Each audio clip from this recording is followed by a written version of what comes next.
Okay, so this story time is going to be about the time I was 14 and I was SA'd by a family member. Then he later ended up drinking human fluid. Okay, so at the time of me being 14, my sister and my first foster family were coming to visit me for my graduation. I did not graduate at the time because I got suspended right before graduation, so I never got to walk across the stage. What ended up happening is they decided that it would be a good idea for me to go with them to a relative's house who happened to be my ex-foster relatives. We went out there to Minnesota to go visit family. During my visit, there was one night that I remember I was sleeping on the couch. And I remember feeling something really weird in my mouth. Like I felt like something was touching the inside of my mouth. And when I woke up, my ex-foster cousin, we're going to call him that, he was standing over me. He was 16 years old. I remember that night it was dark in the room. And I remember there was a TV on and that was the only light I could see.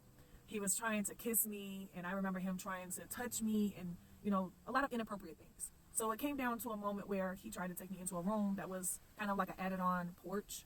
And he tried to lay me on the floor and he tried to do the O with me.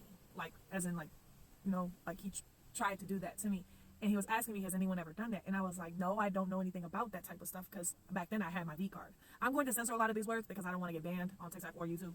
So I remember right after that, I remember crying and begging him to stop because I didn't like how it felt. And he told me, he said, I needed to shut up and that no one will believe me. So the next day, I ended up talking to my little sister.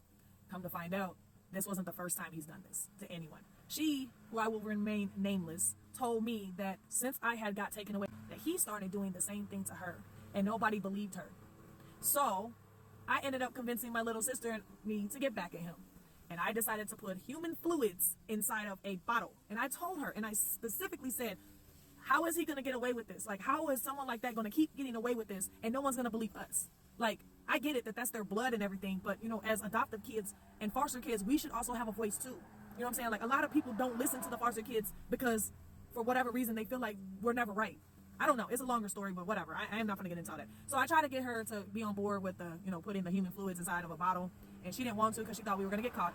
So I ended up doing it by myself, and I put it into a Mountain Dew bottle. I kind of shook it up. I put it on the kitchen counter and I waited until he picked it up and he drank it. And I do not regret that one bit. And I remember telling myself, he always wanted a part of me and now he got it. And the funny thing is, afterwards, he said it tasted good. So I don't know. All I'm saying is that, if you have a child that is coming to you and telling you these things, they're not telling you for no reason. You guys got to start listening to these kids when they say, something is wrong, because there's a lot of weird and sick people out here. But unfortunately, that was the last time I saw my sister. I told my mom when I got home, and my ex-foster family told me, I guess, or somebody said that I was lying. So they told me I couldn't see my sister anymore. And that was 18 years ago. And I still have not seen my sister since.